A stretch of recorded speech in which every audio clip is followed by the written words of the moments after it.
من ناصر ينصرنا محرم آ گیا لوگوں ہمیں آنسو بہانے دو محرم آ گیا لوگوں ہمیں آنسو بہانے دو اور محمد و آل محمد صلوات اللہم صلی علی محمد و آل محمد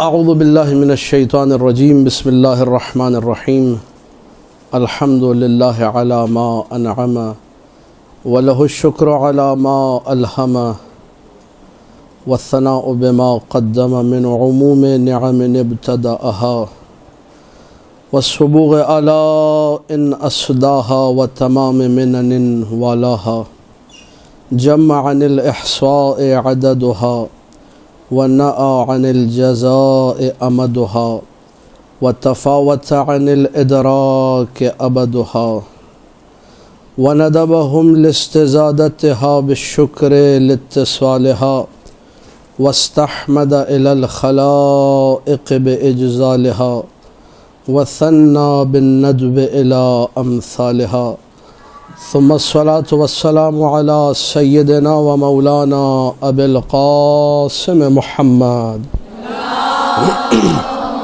اللهم صل على محمد وآل محمد وآله الطيبين الطاهرين المعصومين المظلومين المنتجبين الأخيار ولعنة الله على أعدائهم الأشرار أما بعد فقال الله تبارك وتعالى فی کتابہ المبین بسم اللہ الرحمن الرحیم وجادلہم باللتی ہی احسن مل کے بآواز بلند صلوات پڑھ دیجئے اللہم صلی علی محمد و آل محمد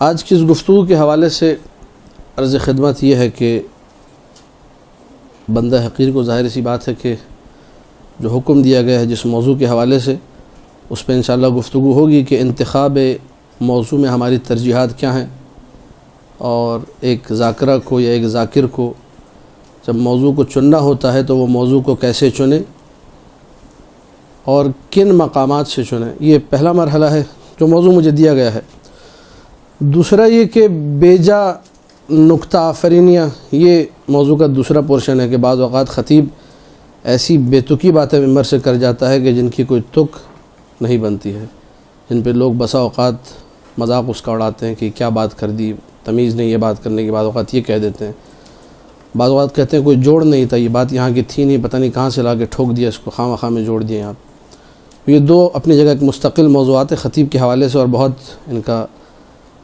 کلیدی جسے کہا جائے عمل دخل ہے خطابت میں لیکن قبل اس کے کہ ان ساری باتوں کی طرف میں آؤں مقدمتاً دو تین باتیں آپ کی خدمت میں عرض کروں گا آپ لوگ بآواز بلند صلوات پڑھ دیجئے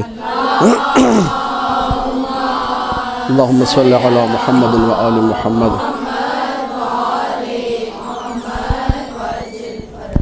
پہلی بات جو تمہیداً عرض کرنا ضروری وہ یہ کہ خطابت کہتے کسے ہیں بہت توجہ فرمائیے گا تاکہ تمہیدیں آہستہ آہستہ استوار ہوں اور بات مکمل ہو جائے خطابت میں بہت سارے لوگ جو کام کرتے ہیں وہ استدلال شروع کر دیتے ہیں دلیلیں دینا شروع کر دیتے ہیں خطابت قطعی طور پر استدلال کا نام نہیں ہے بہت اہم نکتہ ہے بہت کلیدی نکتہ ہے خطابت نام ہے اس چیز کا کہ ایک بات جو کہ پہلے سے آپ کے سننے والے کے ذہن میں نقش ہو اسی کو آپ ایسے بیان کریں کہ آپ کا سننے والا کہے واہ مزہ آ گیا یہ ہے خطابت امیر المومنین کی محبت امیر المومنین کی ولایت سب کے دل میں جتنے شیعہ حیدر کرار ہیں اس کو آپ نے ایسا بیان کیا کہ وہ کہے کہ بھی مزہ آ گیا یہ خطابت ہے خطابت نام ہے سامنے والے کو مطمئن کر دینا سامنے والے کو خوش کر دینا سامنے والا کہے کہ ہاں بھائی کام ہو گیا زبردست یہ ہے خطابت ہم لوگ بہت سارے مقامات پہ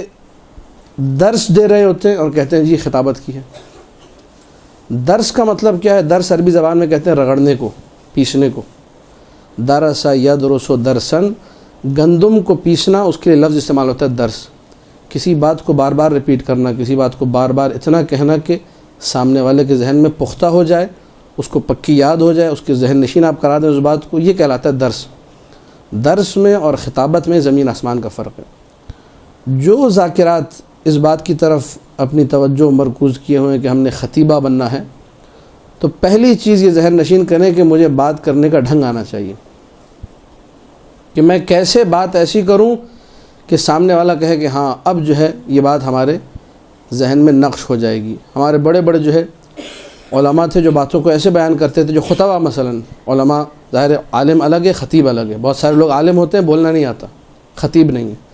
اظہر حسن زیدی صاحب تھے، بڑے پیارے طریقے سے بڑی سے بڑی بات ایک سے دو جملوں میں کہہ جاتے تھے۔ ایک جملہ ان کا میں پڑھا تھا گزشتہ دنوں سوشل میڈیا کے اوپر، کہنے لگے کہ آل محمد پر لوگوں نے تیر اٹھا لیے، پتہ نہیں نیزے اٹھا لیے، پتھر اٹھا لیے، سب کچھ اٹھا لیا، لیکن آل محمد کے کردار پر کوئی انگلی نہیں اٹھا سکا۔ تو ایک دیکھیے، ایک جملہ کہا، اس کے اندر پورا میسیج دے دیا، بہت بڑا پیغام دے دیا۔ یہ خطابت ہے، یہ درس بھی آپ کا اس میں ہے، استدلال بھی پوشیدہ ہے اس میں، سامع بھی خوش ہے کہ کیا بات کی، آپ لوگوں نے بھی تین چار جو غور سے سننے جو نے کہا سبحان اللہ، مزہ آ گیا۔ یہ خطابت ہے۔ خطابت کا نام جو مرحوم مظفر نے تعریف کی، اقناع جمہور، ملکتن، ایک ایسا ملکہ ہے، ایک ایسی کوالٹی، ایک ایسی صفت جس کے بعد آپ میں صلاحیت پیدا ہوتی ہے آپ سامنے والے کو قانع کر سکیں، مطمئن کر سکیں۔ خطابت میرے اور آپ کے لیے مشکل نہیں ہے، جس بھی زبان کے آپ ہوں اس زبان کا ادب آپ کو آنا چاہیے۔ اردو زبان ہے، اردو زبان میں جو ناولز ہیں ان کو انسان پڑھے اپنا اردو ادب اچھا کرنے کے لیے، نہ کہ وقت برباد کرنے کے لیے۔ جب ادب اچھا ہو گیا، شاعری ہے، جن کو شاعری سے لگاؤ ہے وہ شاعری جا کر پڑھیں، اردو الفاظ کو سیکھیں، توجہ کریں کہ جملے کا جو پورا جسے کنسٹرکشن کہا جاتا ہے، جو ساخت ہے وہ کیا ہے، مبتدا کیا ہے، خبر کیا ہے، آگے پیچھے ساری چیزوں کو نوٹ کریں۔ آہستہ آہستہ آپ کی اردو جو ہے اچھی ہونے لگی۔ ابھی بہت سارے ہمارے خطیب ہیں، نام کسی کا ظاہر یہاں میں نہیں لے سکتا، لیکن یہ کہ بڑی بڑی اردو کی غلطیاں آپ کو ان کی تقریروں میں نظر آئیں گی۔ حتیٰ بسا اوقات مذکر و مؤنث کی غلطی نظر آتی ہے، مذکر کو مؤنث پڑھ جاتے ہیں، مؤنث کو مذکر پڑھ جاتے ہیں۔ اچھا، بسا اوقات سبقت لسانی کی وجہ سے ہوتا ہے، تیزی میں بول جانے کی وجہ سے زبان سلپ ہو جاتی ہے۔ خطابت نام ہے ٹھہر کے گفتگو کرنے کا، خطابت نام ہے الفاظ کو چبانے کا۔ جو الفاظ کو چبانا جانتا ہے وہ بہترین خطیب ہے، جو الفاظ کو ٹھہر ٹھہر کے بولنا جانتا ہے وہ بہترین خطیب ہے، سامنے والے کو جو مطمئن کرنا جانتا ہے وہ بہترین خطیب ہے۔ خطابت ائمہ سلام اللہ علیہم کی نگاہ میں ایک بڑا مقام رکھتی ہے۔ ہمارے ائمہ نے خطیبوں کو مقام دیا ہے، خطیبوں کی باقاعدہ تعریف کی ہے۔ آپ سوچئے ممبر سلونی پہ بیٹھنے والی ہستی امیر المومنین سلام اللہ علیہ سے بڑھ کے کون خطیب ہوگا؟ اللہم صلی علی محمد و آل محمد۔ مولا جو خود کائنات کی بہترین خطیب ہے، ابن ابی الحدید معتزلی نے شرح نہج البلاغہ میں یہ لکھا کہ تعلم الناس منہ الخطابۃ والکتابہ، لوگوں نے امیر المومنین سے خطابت بھی سیکھی، لکھنا بھی سیکھا، دونوں فن مولا علی سے سیکھے۔ یہی امیر المومنین ہے، اپنی ان تمام تر جو ہے فصاحتوں، بلاغتوں، خطابتوں کے بعد خود نیچے بیٹھتے تھے، صعصع کو ممبر پہ چڑھاتے تھے۔ آپ لوگوں نے سنا ہوگا یقیناً صعصع بن صوحان، جن کی آج مسجد بھی موجود ہے کوفہ کے اندر، سہلا کے بالکل سامنے ان کی مسجد ہے۔ مولانا نے ان کو کہا تم بہترین خطیب ہو، تم خطبہ دو، میں سنوں گا۔ اس کا مطلب آل محمد کو خطیب کی عظمت کا معلوم ہے، خطیب کو اس کا مقام انہوں نے خود پہچانوایا کہ تم بہترین خطیب ہو، تم توانا خطیب ہو، تم لاجواب خطیب ہو، تم خطابت کرو، میں سنوں گا۔ تو اگر ہم میں سے کوئی بھی اچھی خطابت کرنا جانتا ہو، آل محمد کا ذکر اچھے طریقے سے کرنا جانتا ہو، تو ہمارا جو عقیدہ بنا ہوا ہے اور مسلمہ عقیدہ ہے یہ، اگرچہ اس پہ روایات کم ہیں پر علماء کے جو واقعات ہیں اور بہت سارے قرائن جو موجود ہیں کہ آل محمد مجلسوں میں شریک ہوتے ہیں، تو انسان یہ سوچے کہ میں ذکر کر رہا ہوں تو بیوی شاید سن رہی ہوں اس ذکر کو، امیر المومنین سن رہے ہوں، کوئی آئے نہ آئے، امام زمانہ کی نگاہ تو ہے میرے عمل پر، امام زمانہ سن رہے، تو جتنا اچھا ہو سکتا ہے میں اس کو انجام دوں۔ اب ایک بات کروں گا، اب ممکن ہے کوئی اس بات کو نیگیٹیولی لے، لیکن آپ کوشش کریں گے اس کو پازیٹیولی اپنی نگاہ میں رکھیں۔ وہ انسان جو حرام کام کر رہا ہے ہمارے معاشرے میں، جو گانا گا رہا ہے، جو ایکٹنگ کر رہا ہے، جو ڈراموں میں فلموں میں ڈائلاگ بول رہا ہے، وہ دنیا کی محنت کرتا ہے اپنے کام کے اوپر، اس کی دنیا کی ریہرسلز ہوتی ہیں 25 دفعہ، ریپیٹ کرتا ہے جملوں کو، ایک دفعہ خراب کیا، دوسری دفعہ صحیح کیا، تیسری دفعہ خراب کیا، چوتھی دفعہ صحیح کیا، پانچویں دفعہ وغیرہ وغیرہ کر کر کے وہ اس نہج پہ آ جاتا ہے کہ اس کا عمل ریکارڈ ہونے کے قابل بن جاتا ہے۔ یہ عمل کون ریکارڈ کر رہا ہے؟ ایک کیمرہ ریکارڈ کر رہا ہے۔ اس کو چلائے گا کون؟ اس کو ایک چینل چلا دے گا۔ میرے اور آپ کے عمل کو ریکارڈ کرنے والے ائمہ سلام اللہ علیہم، قرآن کی آیت ہے کہ اللہ ان کے عمل کو دیکھتا ہے، رسول اور مؤمنین دیکھتے ہیں۔ تفسیر برہان میں روایت موجود ہے کہ معصومین نے فرمایا وہ مؤمنین ہم ہیں جو تمہارے اعمال پر ناظر ہیں۔ تو آل محمد کا ذکر جو میں اور آپ کر رہے ہیں وہ ریکارڈ ہو رہا ہے امام کی نگاہ میں، امام اس عمل کو ریکارڈ کریں، امام اس عمل کو دیکھ رہے ہیں۔ ہمیں کتنی محنت کرنی چاہیے، دوسرا نقطہ ہے آج کی اس تقریر میں۔ خطابت کے لیے بے انتہا محنت کی ضرورت ہے۔ یہ آج کل جو سلسلہ بنا ہوا ہے کہ جی یوٹیوب سے مجلس ڈاؤن لوڈ کی، آگے پیچھے کر کے جا کے پڑھ دی، میں آپ لوگوں سے دست ادب جوڑ کر گزارش کروں گا اپنی بہنوں سے، خدا را اس کام کو انجام مت دیں۔ یہ اپنے ساتھ بھی ظلم ہے، اس مجلس کے ساتھ بھی ظلم ہے، اور جن کو آپ سنائیں گی ان کے ساتھ بڑا ظلم ہے۔ جو ہے اپنی شناخت آپ خود بنائیے، محنت کریں، وقت لگے گا۔ آج ممبر پہ آپ نہیں آئیں گی، 2 مہینے بعد ممبر پہ آ جائیں گی، 3 مہینے بعد آ جائیں گی، سال بعد آ جائیں گی، لیکن وہ جو سال بعد آئیں گی وہ آپ ممبر پہ آئیں گی۔ آج اگر آپ نے چھلانگ مار کے یوٹیوب کی مجلس سے یا CD سے یا کسی کلپ سے ممبر پہ اپنے آپ کو چڑھایا، وہ جس کا کلپ پڑھ رہی ہوں گی وہ ممبر پر ہوگا، جسم آپ کا ہوگا، روح اس کی ہوگی۔ تو محنت آپ خود جب کریں گے اس کا مزہ ہی الگ ہے۔ لوگ کہیں گے بھائی یہ زبردست مجلس پڑھتی، لیکن اگر آپ نے کسی اور کی پڑھ دی کہیں گے ہاں ان کی مجلس پڑھی اچھی پڑھی تھی، ان کی پڑھی اچھی پڑھی تھی، ان کی کاپی کی اچھی کی تھی، ان کی نقل اتاری اچھی اتاری تھی۔ تو آپ نقل مت اتاریں، کاپیاں مت کریں، آپ جو ہیں کتابیں موجود ہیں الحمدللہ۔ کوشش کریں، تیسرے نقطے کی طرف آ رہا ہوں میں، محنت میں کوشش کریں، اور اسی نقطے سے میں جڑ جاؤں گا اپنے اصل موضوع کی طرف۔ انتخاب موضوع میں ہماری ترجیحات کیا ہونی چاہیے؟ کوشش کریں کہ زیادہ سے زیادہ حدیث کی کتابوں کا مطالعہ کریں۔ بندہ حقیر جب سے نجف اشرف گیا ہوں ڈیلی کوشش یہ ہوتی ہے کہ روزانہ 1-2 حدیثیں پڑھوں۔ اچھا میں ہوں تھوڑا سستی میرے اندر ہے، نہیں کر پاتا، 10 کام ہیں، یہ کام وہ کام، پھر بیگم کے آرڈر، سامان لو، فلانا کر لو، ڈھمکانا کر لو۔ تو حدیث کا مطالعہ مجھ سے کیا کیا میں نے کہا 2 بندے ہونے چاہیے۔ ایک طالب علم کو اپنے ساتھ رکھ لیا، جسے ہم لوگ کہتے ہیں مباحثہ، ٹھیک، ڈیبیٹ سیشن آپ کہہ لیجئے، آرگومنٹ سیشن آپ کہہ لیجئے، جو آپ کو نام دینا چاہیں۔ اس میں بیٹھ کر ایک دن وہ حدیث پڑھتا ہے ایک طالب علم، ایک دن میں پڑھتا ہوں، تیاری دونوں کر کے آتے ہیں۔ روزانہ تقریباً 8 سال ہو گئے ڈیلی ایک حدیث پڑھتا ہوں میں۔ کئی حدیث کی کتابیں اس طریقے سے ختم کر لی درس کی صورت میں۔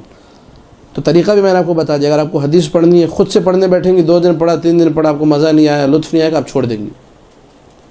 پیئر بنا لیں، کسی وہ لڑکی کو جو آپ کے ساتھ جو ہے ہم آہنگ ہو مزاج میں، آپ کی دوست ہو، قریبی سہیلی ہو، جو بھی ہو، اس کو پکڑنے کے بھائی ہم نے روزانہ یہ کام کرنا ہے، ذاکرہ تم بھی بن رہی ہو، ذاکرہ میں بھی بن رہی ہوں۔ ڈیلی ہم لوگ روزانہ ایک حدیث کا ترجمہ پڑھ کر آئیں گے، کام کریں گے۔ اب مجھے نہیں معلوم یہاں القائم میں آپ لوگ عربک گرامر پہ کام کرتے نہیں کرتے، اگر صرف و نحو آتی ہے آپ لوگوں کو، گرامر پڑھ رہے ہیں آپ لوگ، تو لازمی طور پر عربی کتاب کو پڑھیں، اردو کو چھوڑ دیں، عربی لغت دیکھیں، جو یہ کام کر سکتے۔ جو نہیں کر سکتے وہ ترجمے کے ذریعے مباحثہ کریں، لیکن لازمی طور پر ترجمے پہ بھروسہ مت کریں، کسی عالم سے اس کو ویریفائی کریں کہ مولانا صاحب یہ حدیث تھی، کیونکہ آج کل ترجمے وہ لوگ بھی کر رہے ہیں جن کو بسم اللہ کا ترجمہ بھی ٹھیک سے کرنا نہیں آتا۔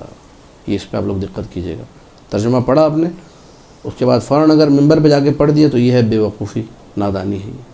ترجمہ پڑھیں، عالم سے چیک کریں، مولانا صاحب یہ حدیث ہے، یہ ترجمہ لکھا ہوا ہے، کیا یہ صحیح میں سمجھی ہوں، کیا ایسا ہی ہے؟ انہوں نے کہا ہاں بالکل ایسا ہی، آپ صحیح سمجھی۔ اب آپ جا کے ایک عالم دین کی ویریفیکیشن کے بعد اس کو ممبر پہ جا کر پڑھیے۔ یہ وہ احتیاطیں ہیں جس کے بعد آپ کے لغزش کے امکانات کم ہو جائیں گے۔ احتیاط پوری کرنے، کیونکہ ممبر حسین سلام اللہ علیہ، اس ممبر سے مولا حسین کے قربانی کو ہم نے محفوظ رکھنا ہے، اس کو اپنے عمل کے ذریعے، اپنے غلط بیان کے ذریعے سے نقصان قطعاً نہیں پہنچانا ہے۔ تو آپ جتنا ہو سکے کوشش کریں کہ مکمل احتیاط، حدیث کے جملے بھی ہیں، الاحتیاط و طریق النجات، نجات کا راستہ ہی احتیاط ہے۔ انسان جس قدر احتیاط کرے گا اتنا بہترین طریقے سے آگے بڑھے گا۔ تو تیسری چیز جو میں نے آپ کی خدمت میں عرض کی وہ یہ کہ کثرت سے کلام معصوم کو پڑھیں۔ اب 2 سے 3 حدیثیں آپ کی خدمت میں عرض کروں گا کہ کلام معصوم کو پڑھنے کا اثر کیا ہے۔ امام جعفر صادق سلام اللہ علیہ، اللہم صلی علی محمد و آل محمد، مولا فرماتے ہیں ان حدیثنا یحیی القلب، ہماری حدیث دلوں کو زندہ کرتی ہے۔ میں اور آپ بیٹھ کے جو باتیں کرتے ہیں، معاشرے میں جو باتیں ہوتی ہیں جس میں غیبت بھی ہے، حسد بھی ہے، چغلی بھی ہے، گناہ کی باتیں بھی ہیں، بس اوقات نعوذ باللہ حرام تک وہ باتیں پہنچ جاتی ہیں، عصمت دری تک پہنچ جاتی ہیں وہ باتیں، ان باتوں میں دل مردہ ہوتا ہے، نامحرم سے گفتگو میں دل مردہ ہوتا ہے، روایات کے جملے سارے، لیکن اس دل کو زندہ کرنا ہے، اس مردہ دل کو کیسے زندہ کریں؟ کہا ان حدیثنا یحیی القلب، ہماری بات، ہم اہل بیت کی بات دل کو زندہ کرتی ہے۔ آپ جب کلام معصوم کا مطالعہ کریں گی، کلام معصوم کو پڑھیں گی، کلام معصوم میں غور و فکر کریں گی، یہ چیز آپ کے وجود کو ایک نور عطا کرے گی، یہ نور منبر پہ کام آئے گا۔ پوری توجہ رہے، جس نے حدیث معصوم کو چھوڑ دیا، جس نے کلام معصوم میں دقت نہیں کی، جس نے کلام اللہ المجید میں دقت نہیں کی اور ادھر ادھر کی کیسٹیں پڑھتا رہا، یہ زندگی بھر پھر کیسٹیں ہی پڑھتا رہے گا، اس کے اپنے پاس کچھ نہیں ہوگا، نہ نور ہوگا، نہ اطمینان ہوگا، نہ پڑھنے کا سلیقہ اس کو آئے گا۔ جہاں کلام معصوم سے وابستہ ہوا، جہاں کلام اللہ کو اپنی زندگی میں لے کر آیا، کلام اللہ کے بارے میں تو روایات عجیب ہیں، جن گھروں میں قرآن پڑھا جاتا ہے ظاہراً ثواب الاعمال کے، میں نے کسی ٹکڑے میں یہ حدیث کے ٹکڑا دیکھا تھا، کسی حدیث کے ٹکڑے میں، کہ جس طرح ہم لوگ زمین سے آسمان پہ ستاروں کو دیکھتے ہیں، ملائکۃ اللہ ان گھروں کو جہاں قرآن کی تلاوت ہوتی ہے ویسے ہی دیکھتے ہیں، بالکل ستاروں کی مانند۔ تو انسان قرآن کی تلاوت کو اپنا شعار بنائے، ڈیلی ایک سپارہ نہیں، ایک ربع پڑھ لے، کم سے کم سورہ یاسین کی تلاوت کریں۔ سورہ یاسین کی تلاوت، اب ظاہر نکات بہت سارے ہیں، سورہ یاسین کی تلاوت آزمودہ ترین نسخہ ہے بڑے بڑے خطبہ کا، بڑے بڑے علماء کا الہام کے لیے، بہت توجہ فرمائیے گا۔ جو چاہتا ہے کہ اس کے ذہن میں نکات آئیں، اب ہماری اگلی گفتگو ہے بے جان نکتہ آفرینی، غلط نکتے لگانا، جو چاہتا ہے میں صحیح نکتے لگاؤں، میرا دماغ صحیح کام کرے، مجھے صحیح جگہ پر لے کے جائے، اور نکتہ وہ ہو جو واقعاً قابل ارزش، قابل اہمیت ہو، جس کو لوگ سن کے خوش ہوں، مطمئن ہوں، ایسا نکتہ میں لگاؤں۔ اس کے لیے صبح ایک مرتبہ سورہ یاسین پڑھیے، رات کو سونے سے پہلے ایک مرتبہ سورہ یاسین پڑھیے، دیکھیے خداوند متعال آپ کی قوت الہام کو کہاں لے کر جاتا ہے۔ تو یہ ایک نسخہ آپ کو بتانا، اس کو جسے کہا جاتا ہے پلو سے باندھ لینا، یا اپنے ذہن میں اس کو بٹھا لیں اچھے طریقے سے کہ میں نے سورہ یاسین کو ترک نہیں کرنا اگر میں نے بہترین ذاکرہ بننا ہے۔ صبح اٹھی، پہلا کام نماز کے فوراً بعد سورہ یاسین، نماز نہیں بھی پڑھنی سورہ یاسین، سورہ یاسین کو ترک مت کریں، سورہ یاسین ہر حال میں پڑھنی ہے آپ نے۔ سورہ یاسین کو چھوڑنا ہے، اس کا مطلب آپ نہیں چاہ رہی کہ میرے پر الہام ہو، میرے ذہن میں اچھے مطالب آئے۔ حدیث ہوئی ہے، ایک ہی بات ہے، اسی ایک بات سے 10 نقطے آپ کے ذہن میں آتے ہیں۔ وہ نقطے کب ذہن میں آئیں گے؟ جب ذہن پاکیزہ ہوگا۔ سورہ یاسین قلب کو پاکیزہ کرتی ہے، کیونکہ سورہ یاسین قلب ہے قرآن کا، سورہ یاسین قرآن کا دل ہے، تو آپ کے دل کو بھی زندہ کر دے گی، کلام اللہ بھی ہے، آپ کے دل کو حیات دے گی۔ دل جب تر و تازہ ہوگا، ضمیر جب تر و تازہ ہوگا، تو اچھی فکر خود بخود اس کے اندر آئے گی۔ انسان جتنا ہو سکے ان اعمال کی طرف توجہ دے، یہ وہ سائڈ کی چیزیں ہیں جو آپ کی ذاکری کو 4 چاند لگائیں گے۔ اچھے مطالب کا ذہن میں آنا، مسلسل باوضو رہنا، سورہ یاسین کی تلاوت بھی ہو، ساتھ میں مسلسل باوضو رہیں۔ جو لوگ بغیر وضو کے رہتے ہیں، بغیر طہارت کے رہتے ہیں، ان کے اذہان پر شیطانی خیالات پھر زیادہ طاری ہوتے ہیں، وسوسے زیادہ آتے ہیں، ادھر ادھر کی باتیں سننے کا ان کو زیادہ شوق ہوتا ہے۔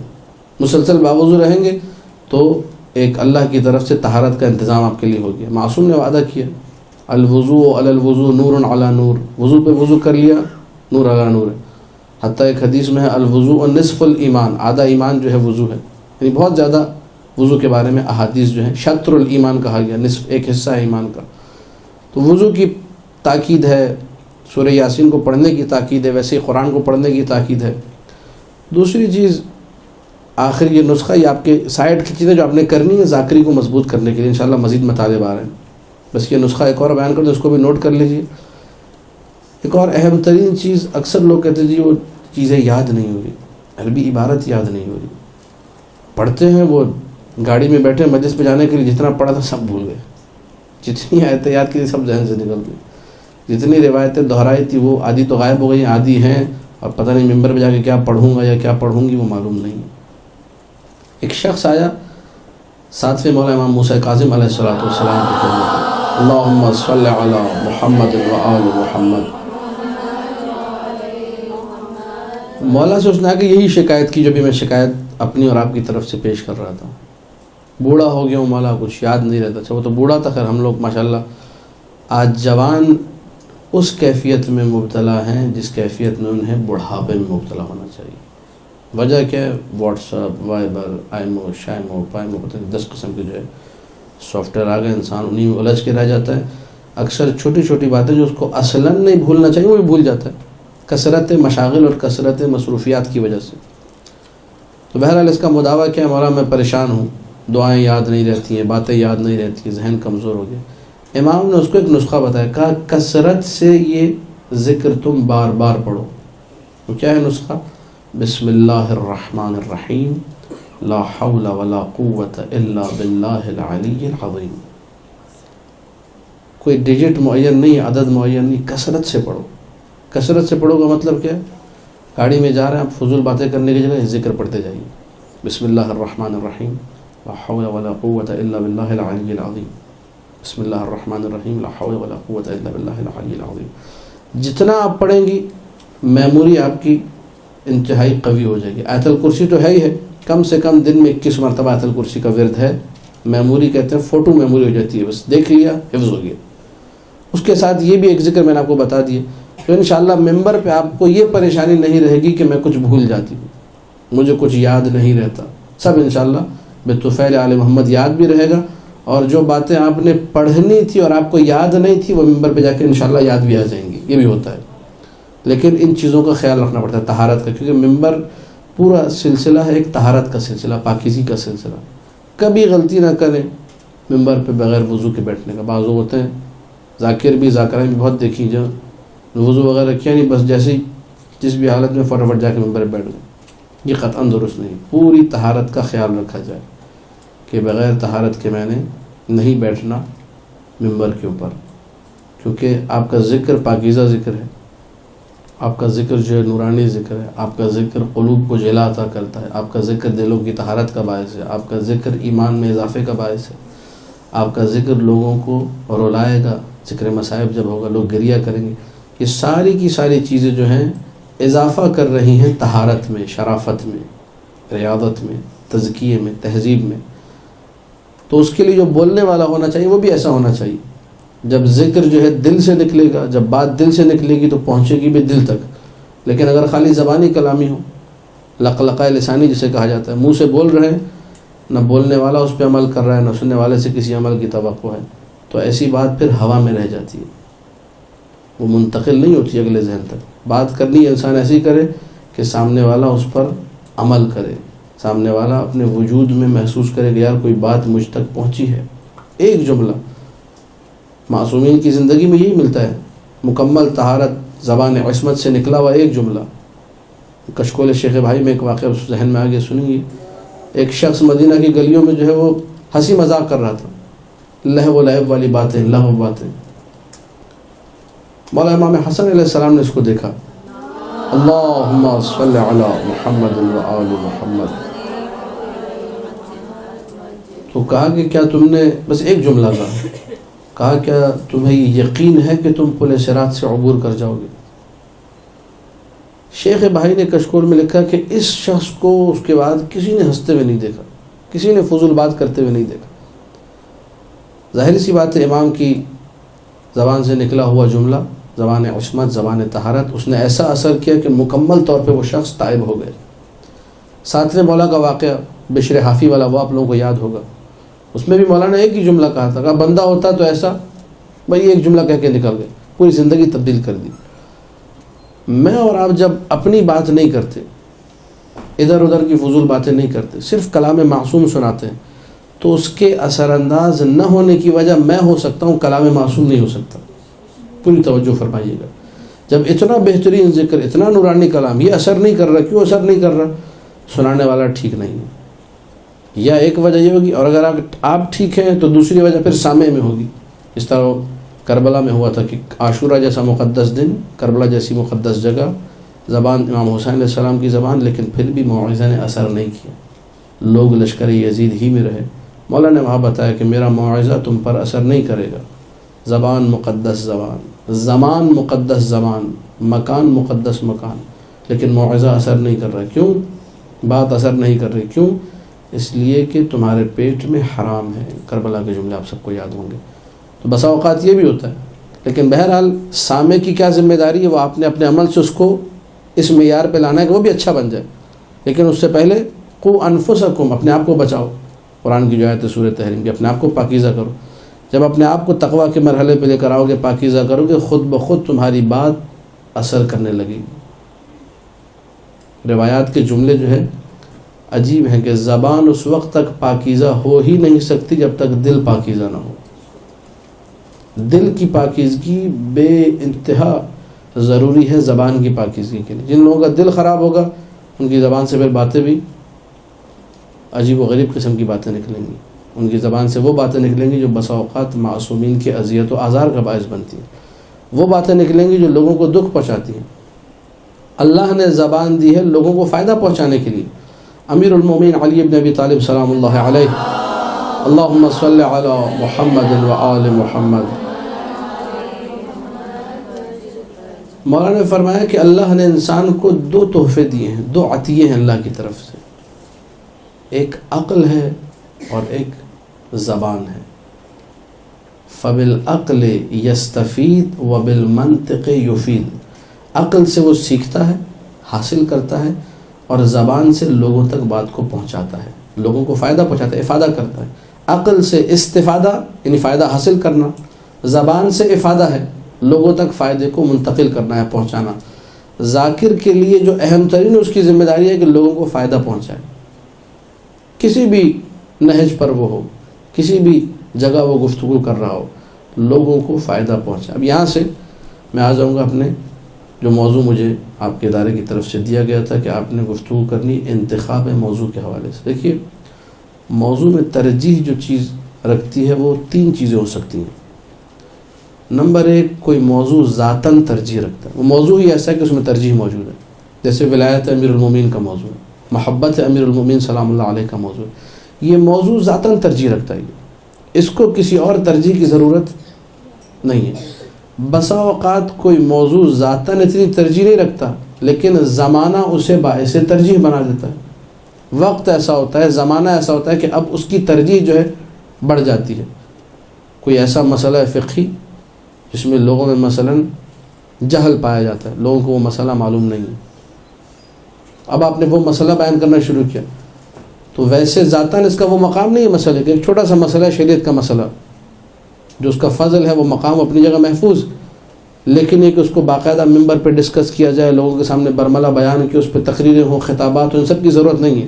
لیکن بعض اوقات زمانہ ایسا ہوتا ہے کہ وہ بیان کرنا ممبر سے ضروری ہو جاتا ہے، تو بسا اوقات زمان ترجیح دے دیتا ہے. یا مثلا کچھ زمانے ایسے ہیں کہ جن سے منسوب باتیں جو ہیں ضروری ہیں. عاشور کا دن ہے، مثلا عاشور کا دن زمانہ ہے. رمضان کا جو مہینہ ہے وہ زمانہ ہے. رجب و شعبان ایک زمانہ ہے، مہینے ظاہر دن راتیں وغیرہ سب زمانہ ہے. شب قدر ایک زمانہ ہے. اب آپ شب قدر میں تقریر کر رہے ہیں تو شب قدر کی ترجیح آ گئی یہاں پر. لیکن اگر آپ آج کے دن بیٹھ کے شب قدر پہ گفتگو کریں تو لوگ کہیں گے یار یہ گفتگو جو مثلا ماہ رمضان کی پتہ نہیں اب کیوں شروع کر دی یہاں پر. ابھی ہم نے نہ شب قدر کے اعمال کرنے نہ کچھ کرنا ہے، ربط قائم نہیں رہ پائے گا. تو بسا اوقات زمانہ ترجیح کا باعث بنتا ہے، بسا اوقات مکان ترجیح کا باعث بنتا ہے. جس جگہ پر آپ ہیں اس کی بھی دو قسمیں ہیں.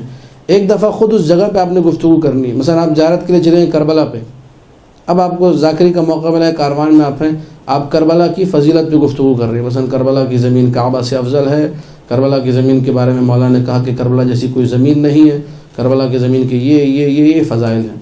اب چونکہ آپ اس کربلا کی زمین پر انتخاب موضوع ہو گیا کہ کربلا پہ گفتگو کرنی ہے، تو مکان نے آپ کو موضوع چن کے دے دیا. عاشور کا دن ہے، عاشورہ پہ گفتگو کر رہی ہے. لا یوم کیوم عاشورہ، عاشورہ کے دن کے معنی کوئی دن نہیں ہے. لا یوم کیوم یا ابا عبداللہ، لا یوم کیوم قتل الحسین. 5-6 روایتیں آپ نے اٹھائی. عاشور کے دن کا اور کیا مقام ہے وہ آپ نے اٹھایا. عاشور کے دن دشمن کیا کرتے ہیں، دوست کیا کرتے ہیں، وہ پوری ایک تقریر آپ کی تیار ہو گئی. تو بسا اوقات زمانہ آپ کو موضوع دیتا ہے، بسا اوقات مکان آپ کو موضوع دیتا ہے.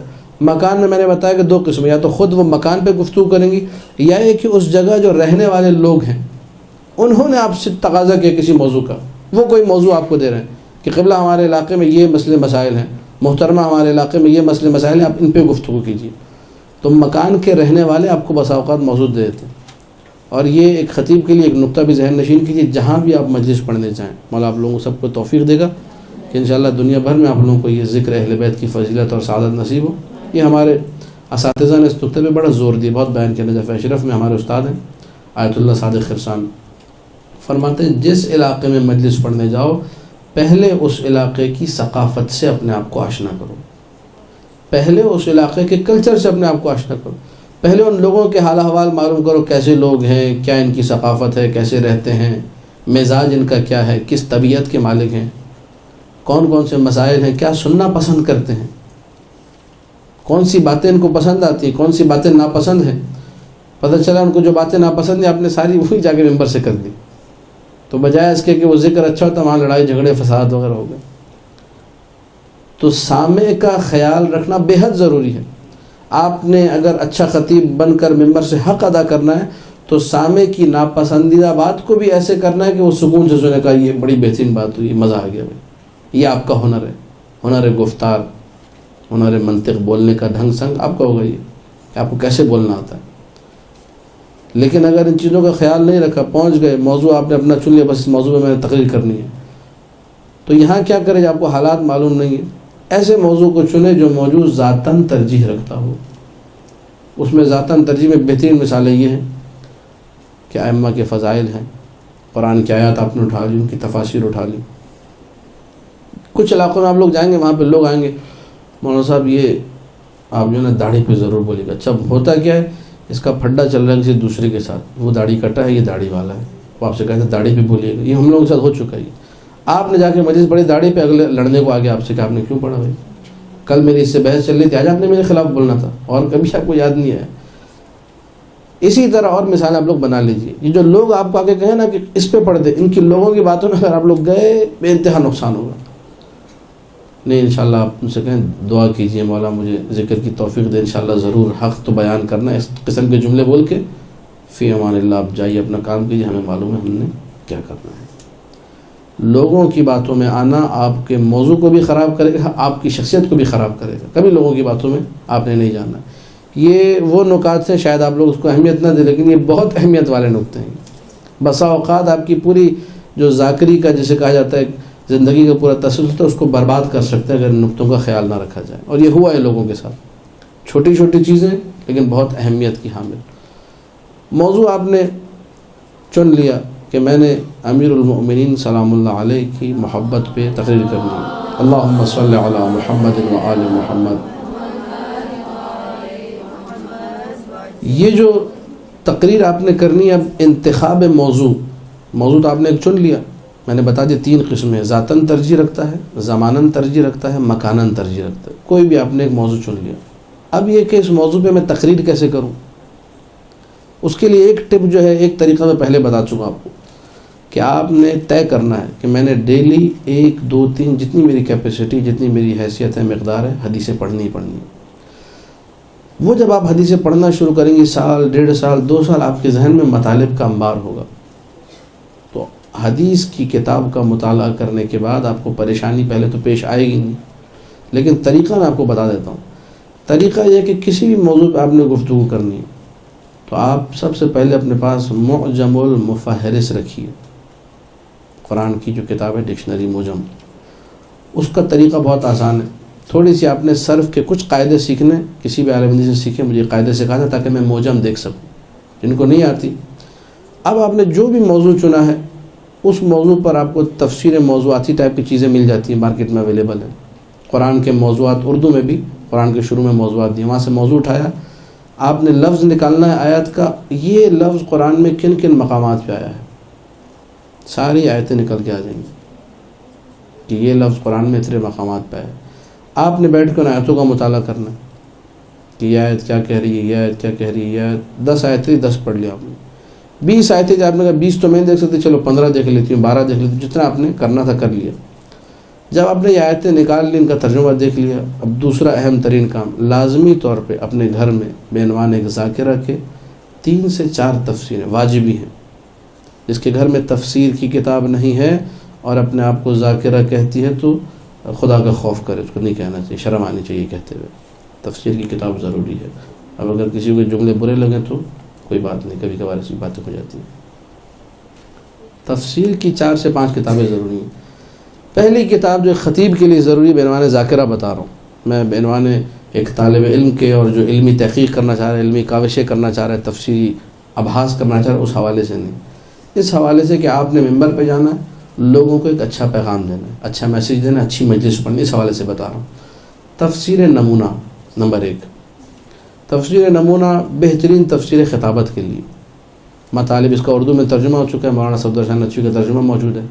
لازمی واجبی طور پہ ہر ذاکرہ کے پاس یہ تفسیر گھر میں ہونی چاہیے۔ تفسیر نمونہ ناصر مکارم شیرازی کی سربراہی میں 14 رکنی 15 رکنی کی کمیٹی تھی، سب نے مل کے اس تفسیر کو لکھا ہے۔ تفسیر نمونہ فارسی زبان میں لکھی گئی ہے، اردو زبان میں اس کا ترجمہ بازار میں موجود ہے، اس کو حاصل کریں نمبر 1۔ نمبر 2، تفسیر نور محسن قراتی صاحب کی، یہ تفسیر بھی بہترین ہے آپ کی مجالس کے لیے۔ آیتوں سے جو نقطے نکالے ہیں انہوں نے بہت نقطے بیان کیے، 10 نقطے اور بھی ممکن آپ کے ذہن میں ہیں جو میں نے نسخے بتائے اس کے بعد، سورہ یاسین کی تلاوت وغیرہ وغیرہ باطہارت رہنے کے بعد۔ تو پہلی تفسیر کیا ہے؟ تفسیر نمونہ۔ دوسری تفسیر، یہ 2 تفسیریں وہ ہیں جو مطالب آپ کو سمجھا دیں گی قرآنی آیات کے حوالے سے۔ 2 تفسیریں اور اس میں ایڈ کر لیجئے، 2 تفسیریں، ان سے نام لینے سے پہلے یہ عرض کر دو ہمارے پاس تفسیر کی کچھ اقسام ہیں۔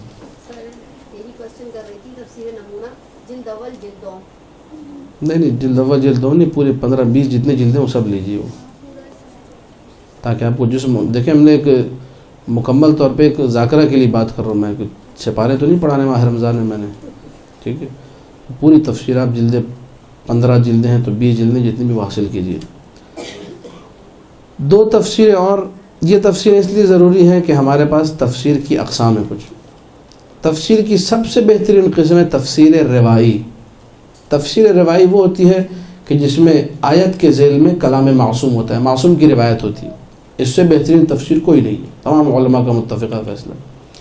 تفسیر روائی میں بہت ساری کتابیں موجود ہیں، تفسیر عیاشی ہے، تفسیر قمی ہے، تفسیر فرات کوفی ہے، وغیرہ وغیرہ۔ تو کچھ تفسیریں ایسی ہیں کہ جو بہت زیادہ مختصر ہیں۔ اب میں آپ کو وہ تفسیریں بتا رہا ہوں جو آپ کو انشاءاللہ ممبر کے حوالے سے آپ کے لیے مفید ثابت ہوں گی۔ تفسیر البرہان اور تفسیر نور الثقلین۔ اچھا، البرہان کا مجھے نہیں معلوم ٹرانسلیشن ہوا ہے یا نہیں ہوا، سنا ہے کہ کچھ جلدوں کا ہو چکا ہے۔ بہرحال تفسیر نور الثقلین کا 6 جلدوں پر مکمل ترجمہ بازار میں موجود ہے، یہ آپ لوگ حاصل کیجئے۔ نمبر 2، تفسیر صافی، اس کا بھی ترجمہ مکمل ہو چکا ہے۔ اگر البرہان نہ ملے تو اس کے نعم البدل کے طور پر تفسیر صافی ہے۔ یہ 4 تفسیروں کا کوٹا ہو گیا۔ ایک ذاکرہ کے لیے 4 تفسیر اپنی لائبریری میں سجانا ضروری ہے، گھر میں ایک لائبریری بنانا ضروری ہے، لازمی طور پہ ایک کتاب خانہ گھر میں بنائیں، آپ کے گھر کے اندر یہ کتابیں ہونی چاہیے۔ دوبارہ ریپیٹ کر دوں، تفسیر نمونہ 1، تفسیر نور 2، تفسیر البرہان اور تفسیر نور الثقلین۔ البرہان کا مجھے معلوم نہیں، اگر اویلیبل ہے ترجمہ تو لازمی وہی لینی ہے، اگر نہیں ہے تو آپ لوگ پھر تفسیر صافی لے لیجئے۔ یہ 4 تفسیریں واجبی ہیں، کمپلسری۔ مزید آپ کا ذوق شوق بڑھے گا، آپ مطالعہ کریں گی، لائبریریز میں جائیں گی، دوستوں کے پاس، سہیلیوں کے پاس، ادھر ادھر، تو ان سے ممکن آپ کو کوئی اور اچھی تفسیر بازار میں ترجمہ ہو، وہ آپ لے لیں۔ اردو میں کچھ اور بھی تفسیریں تو ہمارے بزرگ علماء کی تھی، جو میں نے 4 آپ کو بتائیں، 2 ان میں سے ایران کے علماء کی محنتیں اور 2 ویسے اس سے پہلے تفسیر صافی بھی ایرانی کے عالم جناب اللہ محسن فیض کاشانی۔ نور الثقلین جو ہے حویزی صاحب ہیں سعودی عرب کے، شیعہ عالم دین تھے، ان کی تفسیر۔ ان 4 کو ہٹا کے ہمارے پاکستان کے حوالے سے اردو زبان میں جو تفسیریں ہیں جو لکھی ہی اردو میں گئی ہیں، نقن صاحب کی تفسیر ہے فصل الخطاب، لازمی طور پہ اس کو حاصل کریں۔ فصل الخطاب۔ اور جاڑا صاحب کی ایک کتاب ملتی ہے تفسیر قرآن کی، اب وہ مارکیٹ میں مسئلہ ہے کہ اویلیبل نہیں ہے، اگر وہ مل جائے تو مجالس کے لیے، نقطوں کے لیے، مطالب کے لیے بہترین ہے، زبردست تفسیر۔ تفسیر انوار النجف میرے خیال سے نام ہے اس کا، جاڑا صاحب کی تفسیر۔ آپ لوگ ڈیمانڈ زیادہ کریں گے تو انشاءاللہ چھپ کے آ جائے گی، بار بار جا کے کتاب خانوں سے پوچھیں، لوگ سمجھیں گے اس کی ڈیمانڈ بڑھ گئی تو منگوا لیں گے۔ انوار النجف میرے خیال سے نام ہے جاڑا صاحب کی، مولانا حسین بخش جاڑا مرحوم جو ہو گئے، ان کی جو ہے تفسیر ہے یہ ٹوٹل ابھی تک 6 تفسیریں آپ کو میں نے بتائی ہیں. تفسیر نمونہ اور تفسیر نور یہ تو اردو میں آ چکی ہیں. تفسیر نور الثقلین اور برہان یہ 2 عربی کی تفسیر جن کا اردو میں ترجمہ ہو چکا ہے. نقن صاحب کی تفسیر فصل الخطاب اور جاڑا صاحب کی تفسیر انوار النجف ظاہراً اس کا نام جہاں تک میرے ذہن میں. تو یہ کمپلسری چیزیں ہیں.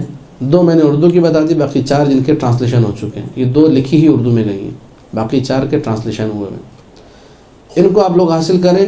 جب آپ نے تفسیری مطالب نکال لیے موضوع کے حوالے سے, اب آپ کے پاس اتنے مطالب ہو جائیں گے کہ آپ سکون سے ایک بہترین مجلس پڑھ سکتی ہیں. لیکن ابھی سلسلہ رکا نہیں ہے مواد کی جمع کا. آگے بڑھنا ہے آپ نے. احادیث کا جو کلیکشن ہے, کاش کہ کاش خدا کرے کہ یہ دعا ہماری پوری ہو جائے, سفینۃ البحار کا ترجمہ ہو جائے تو کیا بات ہے. سفینۃ البحار کا ترجمہ اردو زبان میں شاید پہلے کبھی علماء نے کیا ہو, میرے علم میں نہیں ہے, لیکن آج کل موجود نہیں. شیخ عباس قمی کی ایک کتاب ہے.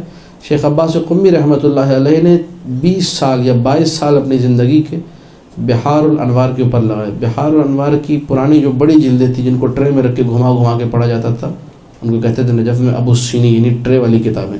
وہ اتنی بڑی ہوتی تھی, تقریباً جتنا آپ کو سائز دکھا رہا ہوں, اتنی بڑی کتابیں گول ٹرے میں رکھتے تھے اور اس کے چاروں طرف حاشیے لگے ہوتے تھے.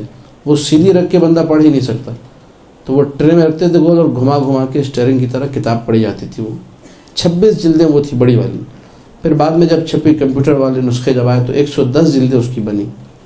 110 جلدوں کا مطالعہ شیخ عباس قمی فرماتے میں نے 22 سال میں 6 مرتبہ از اول تاخیر کیا.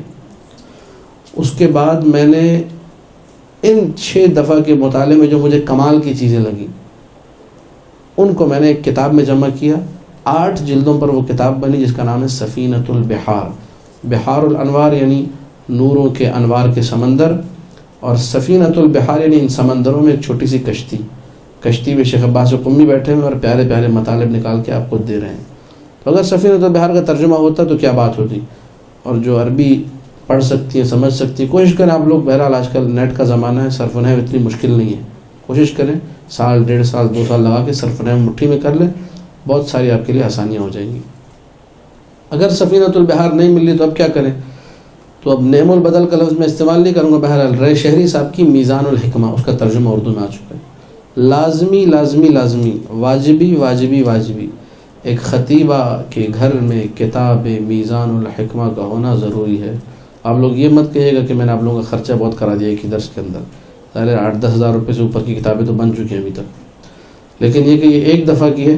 اور انشاءاللہ اس کے بعد آپ جب مجلس پڑھیں گے مولا حسین کی تو آپ کو نظر و نیاز میں ایک ہی دفعہ میں اچھا کور مل جائے تو سارے پیسے پورے ہو جائیں گے انشاءاللہ. بآواز بلند صلوات پڑھ دیجیے. اللہم صلی علی محمد و علی محمد.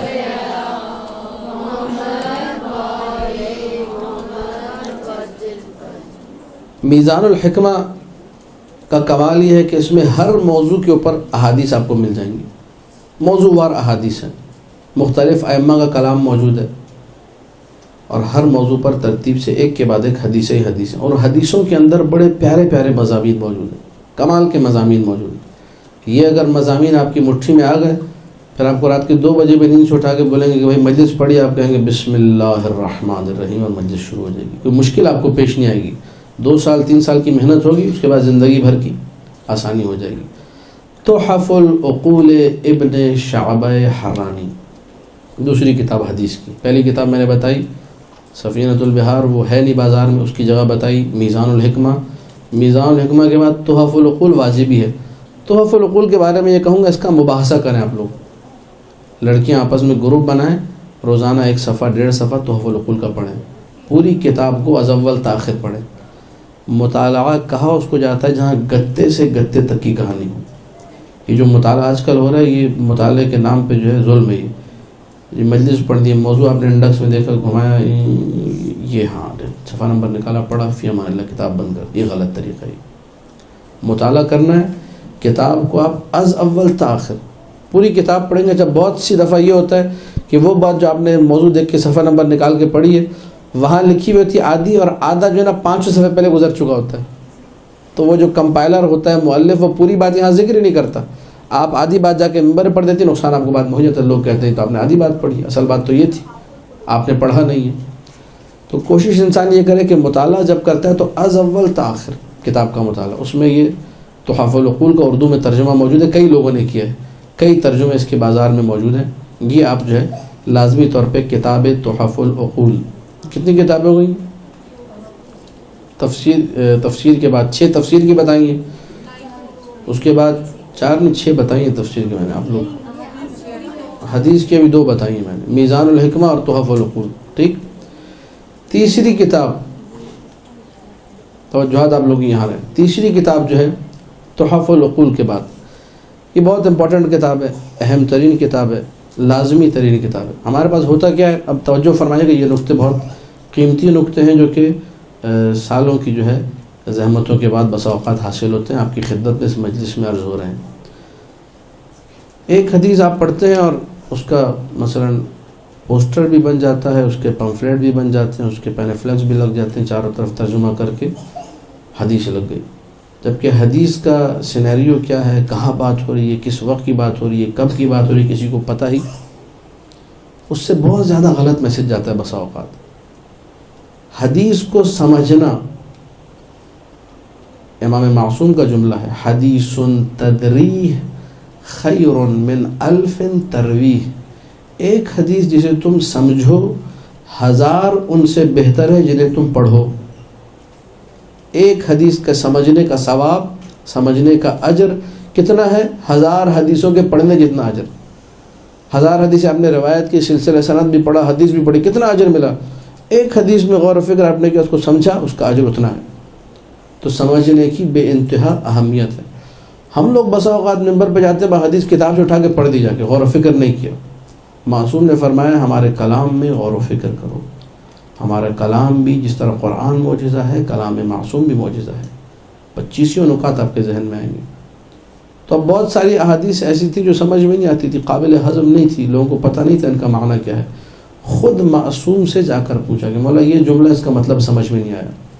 آج کل کی جو ٹرمینالوجی آپ کہہ لیں، اس کی اصطلاح کہہ لیں، جو ورڈ خاص، وہ ہے غریب الحدیث. علم بن چکا باقاعدہ پورا علم غریب الحدیث. غریب الحدیث کیا ہے؟ حدیث کے مشکل الفاظ، حدیث کے نامانوس الفاظ، حدیث کے غیر قابل فہم الفاظ، ان کو حل کرنا، ان کو سمجھنا کہ بابا ان کا مطلب کیا ہے. پہلی کتاب عالم تشیع میں جو لکھی گئی حدیث کے مشکل الفاظ کو سمجھنے کے لیے، غریب الحدیث کو سمجھنے کے لیے، وہ شیخ صدوق نے لکھی ہے، جس کا نام ہے کتاب معانی الاخبار. ٹھیک. اردو میں اس کا ترجمہ موجود ہے. اب کچھ ترجمے اس میں پھر کہا کہ غلطیاں ہیں، میں پڑھ چکا ہوں وہ ترجمے، ان میں کافی غلطیاں ہیں. آپ لوگ لازمی طور پہ ویریفائی کریں. عربی مل جائے تو کیا بات ہے، سبحان اللہ. تو تیسری کتاب ہو گئی معانی الاخبار. پہلی کتاب دوبارہ سن لیجیے، میزان الحکمہ. دوسری تحف العقول. تیسری کیا ہے؟ معانی. یہ 3 کتابیں معانی الاخبار کے بارے میں پھر وہی جملہ دہراؤں گا، اس کا آپ لوگ مباحثہ کریں، گروپ بنا کے اس کو بیٹھ کے ایک گیدرنگ میں پڑھیں، اس پہ ورک کریں، کام کریں، زندگی بھر آپ لوگ فائدہ اٹھائیں گے. ایک چھوٹی سی میں مثال دوں گا، آپ باواز بلند صلوات پڑھ دیجیے.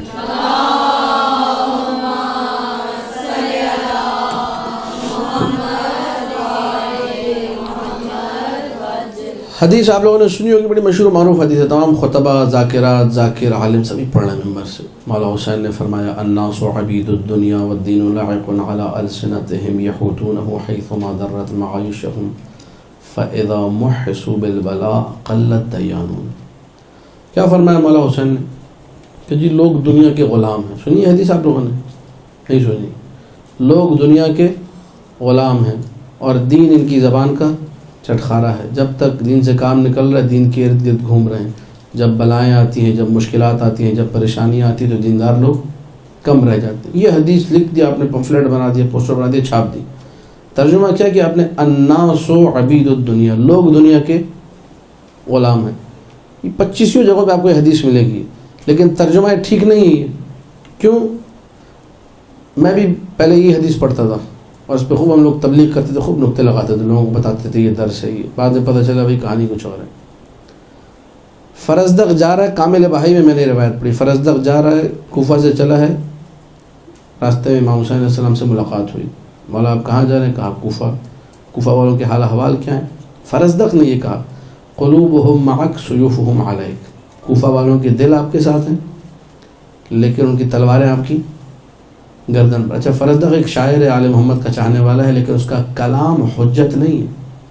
فرزدق غیر معصوم، فرزدق کا کلام حجت نہیں ہے، لیکن اگر فرزدق کی تائید مولا کر دیں تو پھر فرزدق کا کلام بھی کیا بن جائے گا؟ حجت بن جائے گا.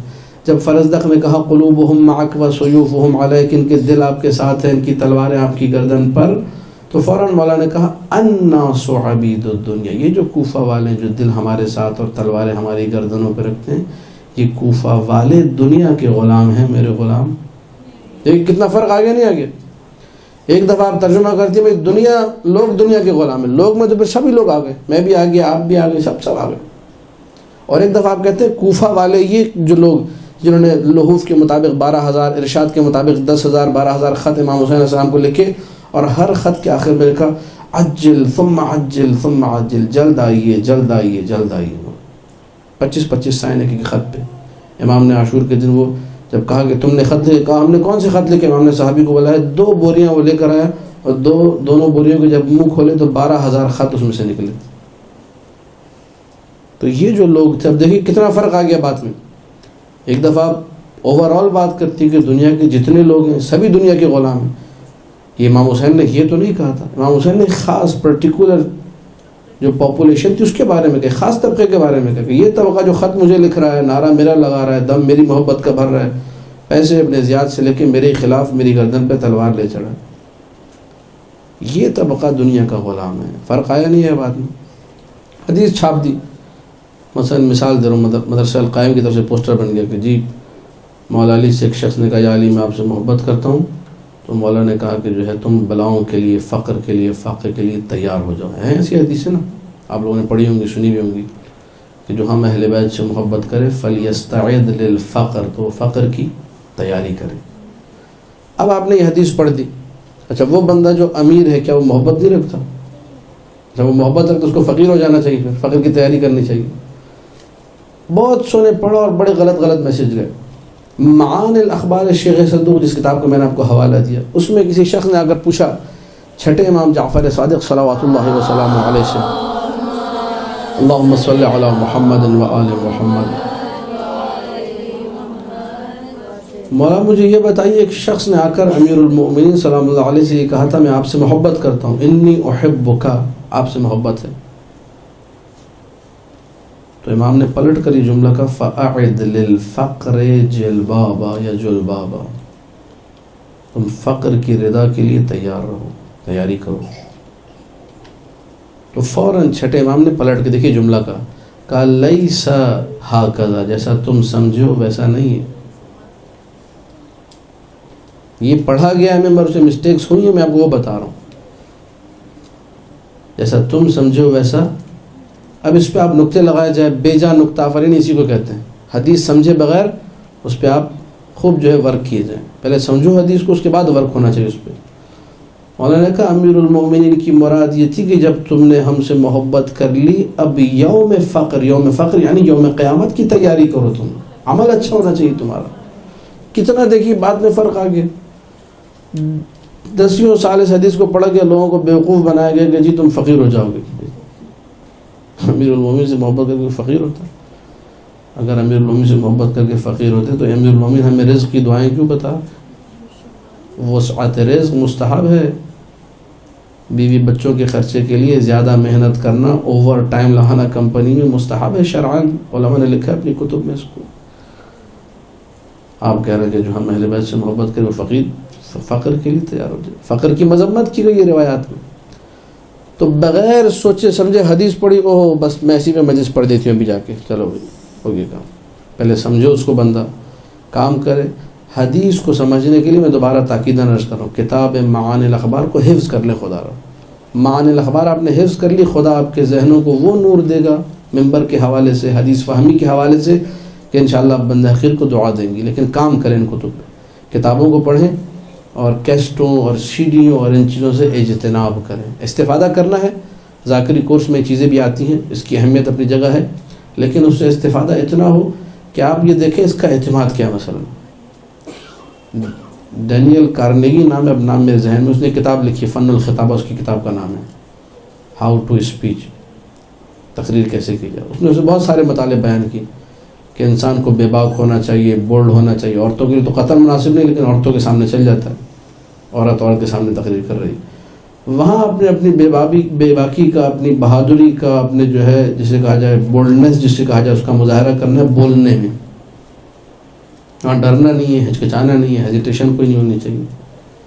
یہ چیزیں آپ سیکھیں کہ میں خطیب کو دیکھ رہی ہوں, سی ڈی کو دیکھ رہی ہوں صرف اس لیے کہ دیکھوں کہ اس کا بولنے کا انداز کیا, اسلوب کیا ہے اس کا.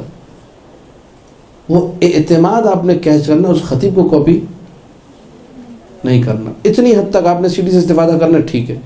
یا مثلا میں مصائب پڑھنا چاہتی ہوں, مقتل کی جو روایتیں ہیں مثلا وہ اتنی سخت اور عجیب اردو ہے کہ میں نہیں پڑھ سکتی, تو میں مثلا علامہ طالب جوہری صاحب ہیں, ذیشان حیدر جوادی صاحب ہیں, رشید ترابی صاحب جو ہمارے قدیم خطبہ و علماء ہیں, ان کی سی ڈی سنتی ہوں تاکہ وہ الفاظ مجھے ملے. دقت فرمائیے گا, الفاظ ڈٹو کاپی اتار کے وہی جیسا انہوں نے پڑھا ہے ویسا پڑھ دو, یہ کمال نہیں.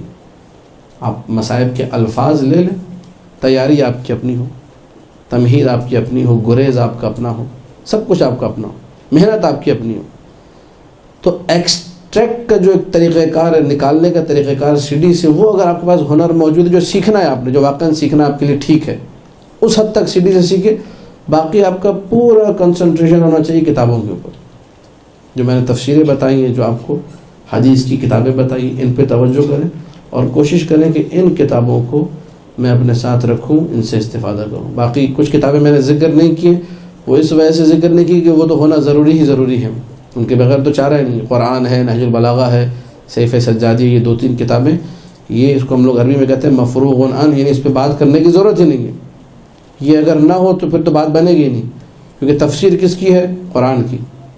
پھر اس کے بعد میں حدیث کی کتابیں بتا رہا ہوں, حدیث کی کتابوں میں سب نہج البلاغہ سے ماخوذ حدیثیں بھی موجود ہیں, لیکن بہرحال نہج البلاغہ ہونا ضروری ہے. مولانا ذیشان حیدر جوادی کا اچھا ترجمہ ہے, مفتی جعفر شاہ کا اچھا ترجمہ ہے, 2-3 ترجمے آپ رکھ لیجئے.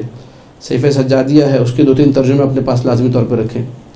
یہ وہ مواد ہے جس میں آپ کو انتخاب موضوع میں آسانی رہے گی. بیجا نکتہ آفرینی سے بچنے کے لیے حدیث میں غور کرنا ضروری ہے. میں نے تفصیل سے آپ کی خدمت میں عرض کر دیا. 2-3 میں نے آپ کو مثالیں دے دی کہ لوگوں نے کس طرح جو ہے غلط باتوں کو ممبر سے کیا, حدیث کو نہ سمجھنے کی وجہ سے.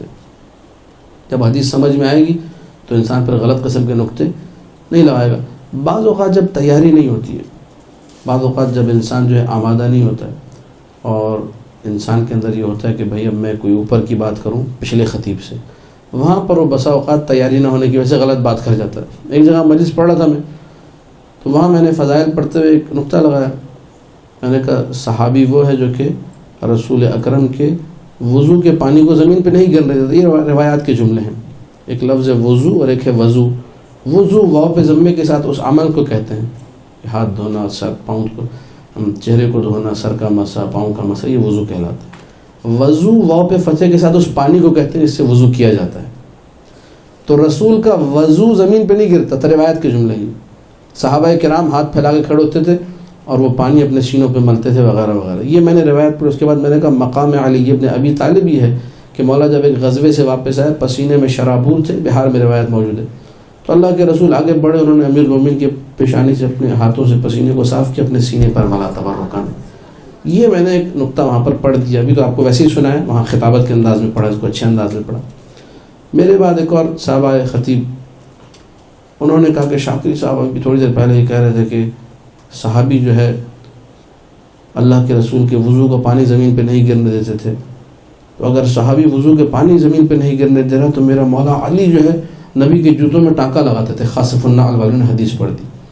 میں سر پکڑ کے بیٹھ گیا. میں نے کہا یار بندہ کوئی اوپر کی بات کرتا ہے, ذرا نقطہ ایسا لگاتا ہے کہ جو جڑے. صحابی وضو کا پانی سمیٹ رہے ہیں, امیر المومنین جوتے میں پیوند لگا رہے ہیں. درست فضیلت ہے, لیکن یہاں ربط اس کا آپس میں یہ کہلاتی بیجا نقطہ آفرینی. یعنی آپ نے نقطہ تو لگا دیا ایک جا کے, لیکن وہ نقطہ ایسا لگایا کہ اگلا بولے کیا کیا یہ انہوں نے. جو نقطہ یہاں بنتا ہے نہیں بنتا ہے. آپ جب نقطہ لگائیں تو جو میڈیم ڈگری پہ اگر نقطہ, تو آپ نے سپرلیٹو ڈگری پہ جا کے نقطہ لگانا ہے. اس سے اوپر کی بات کرنی ہے, اس سے اچھی بات کرنی ہے, اس سے بڑی فضیلت بیان کرنی ہے. پہلے خطیب نے بڑی فضیلت بیان کی, آپ نے نقطہ اس سے چھوٹی فضیلت پہ لگا دیا, تو یہ کیا کہلائے گا؟ بیجا نقطہ, بے تکا نقطہ. اس نقطے کوئی تک نہیں بنتی. یہ کب ہوتا ہے؟ جب انسان کی تیاری نہ ہو. اہم ترین نقطہ آپ کی خدمت میں عرض کروں، جب کبھی تیاری نہ ہو تو آپ معذرت کر لیں، میں نہیں پڑھ سکتی. اگر آپ نے بغیر تیاری کے ممبر پہ چڑھنے کی کوشش کی نقصان اٹھائیں گی، کبھی فائدہ نہیں ہوگا. تیاری نہیں ہے، معذرت خواہوں، میں نہیں پڑھ سکتی. یا جو آپ کو اگر ایک جملہ ہے تو ایک جملہ پڑھ کے اتریں آپ، جو ذہن میں تیار ہے. تھوڑا وقت دے لو، 5 منٹ کی تیاری مجھے کرنے دیں، ذہن آمادہ کرنے دیں، 5 منٹ ہی پڑھ کے اتاریں، زیادہ نہیں.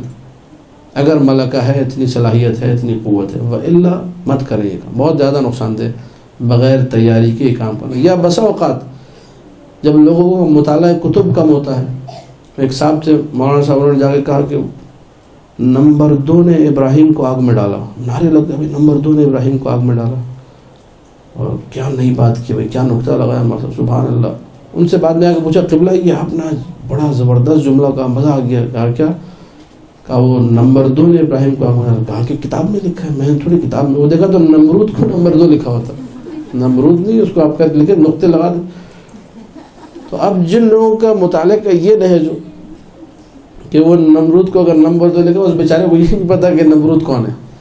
وہ اس نے حدیث جا کے پڑھ دیں گے، روایت جا کے پڑھ دیں گے، اسی کو اس نے لگا دیا وہاں جا کے. لوگوں نے نعرے لگا دیے، وہ خوش ہو گئے کہ یار میں نے کوئی کمال دکھا دی. بسا اوقات یہ بھی ہوتا ہے، لیکن یہ ایک دفعہ تو ہو گیا، بعض اوقات گلے کو آ جاتا ہے، بعض اوقات الٹا گلے کو آ جاتا ہے. آپ نے لکھا جو ہے کچھ ہے، پڑھا آپ نے کچھ ہے، نقطہ آپ نے کچھ لگایا، لوگوں نے سمجھا کچھ ہے. یہ تب ہوتا ہے جب انسان کا کتب کا مطالعہ اچھا نہ ہو، کتب کو پڑھنا نہ آتا ہو، الفاظ سے اچھی طریقے سے واقف نہ ہو. ایک صاحب کو دیکھا وہ مجلس پڑھنا کلپ بن کے چل گیا چاروں طرف، ٹھیک ہے، ممکن آپ لوگوں نے بھی سنا ہو. کتابوں کے نام سارے غلط، آیتیں ماشاءاللہ ایسی کہ بندے کو ہنسی آ جائے. کوئی کامیڈی پروگرام دیکھنے کی ضرورت نہیں، آپ نے کلپ سن لے بیٹھ کے، بس ہنس کے آپ کے پیٹ میں درد ہو جائے کہ یہ کیا بندہ پڑھ رہا ہے. آیتیں پڑھ رہا ہے وہ، لیکن ایسی پڑھ رہا ہے کہ ہم لوگ ایسی چھوٹ جائے. ایسی تفسیر نعوذ باللہ توہین کی حد تک کر رہا ہے. خدا بچائے، استغفار پڑھیں ہم لوگ، کبھی یہ کام نہ کریں، کبھی ایسی نوبت نہ ہے بندہ اس نہج پر آ جائے کہ خواہ مخواہ کے فضول نقطے. وہ ایک کلپ میں نے دیکھا تھا کسی ایران کے ذاکر کا، مداح تھا کوئی، اب وہ مصائب پڑھا، اس نے جو ہے مصائب میں کہا کہ جو ہے وہ اس پہ پھر آگے دانشمند نے بھی کافی اس کو جھاڑ پلائی تھی، تقریر کی تھی اس کے خلاف. دانشمند صاحب ایک اچھے خطیب ایران کے، اس نے کہا حسین میں جو ہے 3 نقطے ہیں، ٹھیک ہے، اور زینب میں جو ہے سنا ہوگا شاید آپ لوگوں نے 5 نقطے. اب لوگ رو رہے ہیں، اس میں کیا نقطہ ہے بھائی؟ حسین میں 3 ہے، زینب میں 5، میں ثابت کیا ہوا، اس نکلا کیا اس سے؟ تو بسا اوقات ایسے نقطے ہوتے ہیں جن کی کوئی تک نہیں ہوتی، بالکل کسی کو سمجھ میں نہیں آتے. بعض اوقات بات سمجھ میں نہ آنے کی وجہ سے بے تکی لگتی ہے، اور بعض اوقات بات ہی بے تکی ہوتی ہے. ان دونوں میں فرق ہے.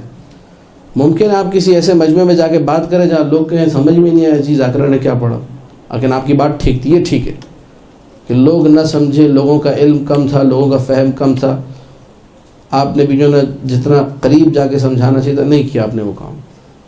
یہ مرحلہ ہم کہتے ہیں ٹھیک ہے، اوکے، آپ نے محنت کی تھی، پڑھ دیا، لیکن بعض اوقات بات ہی بے تکی ہوتی ہے، سمجھ میں نہیں آتی. اب ایک مثال دو فقط سمجھانے کے لیے. اکبر الہ آبادی کا ایک شعر ہے، کالج میں ہے ہر سو تومڑی، 2 دونی 4 فاکس مانی لومڑی. آپ نے یہ شعر سنا، آپ نے کہا اس کا کیا مطلب ہے؟ کالج میں ہر سو تومڑی، 2 دونی 4 فاکس مانی لومڑی. کچھ شعر کا مطلب سمجھ آیا؟ نہیں آیا. کیوں سمجھ میں نہیں آیا؟ کیونکہ آپ کو لفظ معلوم نہیں ہے تومڑی کا مطلب کیا ہے. اب آپ نے موبائل میں فیروز اللغات کی اپلیکیشن ڈاؤن لوڈ کی، آپ نے نکالا اس کو، تومڑی کا مطلب کیا ہے پتہ چلا. تومڑی ایک ساز کو کہتے ہیں، ایک آواز کو کہتے ہیں. اب شعر سمجھ میں آ جائے گا. کالج میں ہے ہر سو تومڑی، یعنی کالج میں ہر سو چاروں طرف یہ آواز آ رہی ہے. 2 دونی 4 یعنی میتھ کے پیریڈز ہو رہے ہیں وہاں پر، ریاضی پڑھی جا رہی ہے.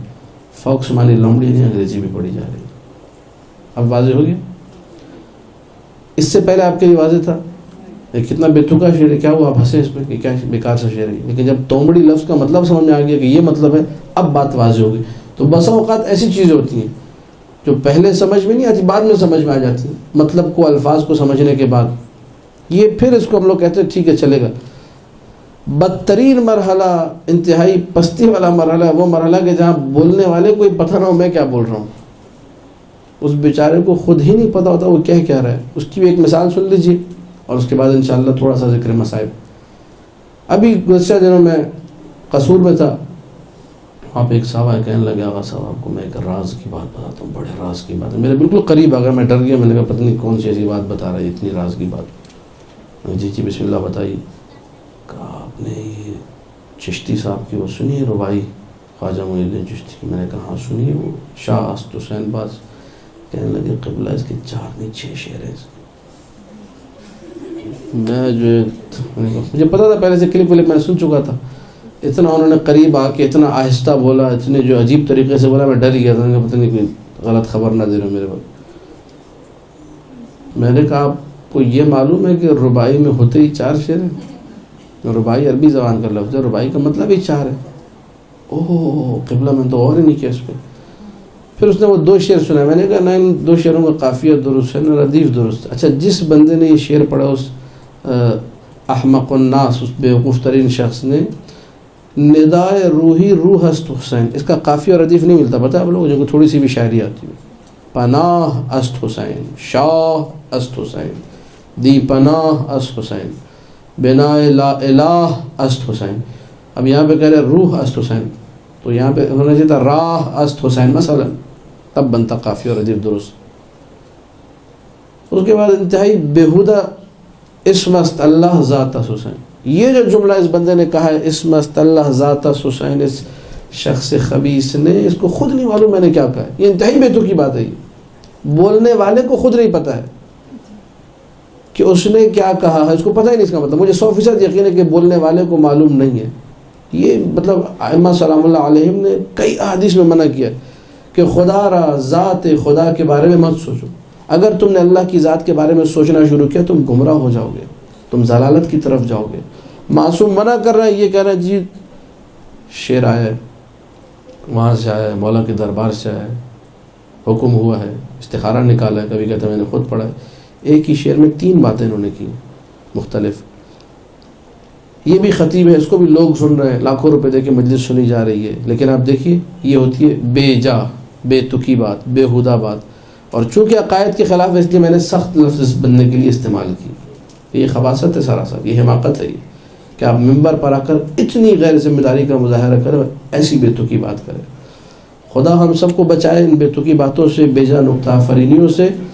سب کا حل ایک ہے۔ آل محمد کے بارے میں جملہ موجود ہے، خود آل محمد نے فرمایا کہ آل محمد عیش العلم و موت الجہل، آل محمد علم کی زندگی ہے اور جہالت کی موت ہے۔ وجود آل محمد، وجود پربرکت آل محمد کیا ہے؟ یہ وجود علم کی زندگی، عیش العلم، عیش کہتے ہیں زندگی کو، عیش العلم علم کی زندگی ہے اور جہالت کی موت۔ علم جتنا بلند ہوتا جائے گا، علم خود ایک نور ہے، العلم نور یقذفہ اللہ فی قلبہ من یشاء، علم ایک نور ہے، خدا جس کے وجود میں رکھ دے وہ اس نور سے بہرمند ہوتا ہے اور اس نور سے استفادہ کرتا ہے، لیکن یہ مشیت پروردگار ہے، جہاں چاہے رکھ دے۔ تو میں اگر آپ کتب کا مطالعہ کریں، موضوعات کا انتخاب اچھے طریقے سے ہو، مطالعہ اچھے طریقے سے ہو، مباحثہ اچھے طریقے سے ہو، تسلسل کے ساتھ، استمرار کے ساتھ، کنٹینیویشن کے ساتھ ایک کام ہو، اس کا رزلٹ انشاءاللہ 1-2 سالوں میں آئے گا۔ اب تھوڑا سا آپ کے سامنے جو ہے ذکر مصائب کے حوالے سے چند جملے اور زحمت کو میں تمام کروں گا، بآواز بلند صلوات پڑھ دیجیے۔ اللہم صلی علی محمد و آل محمد۔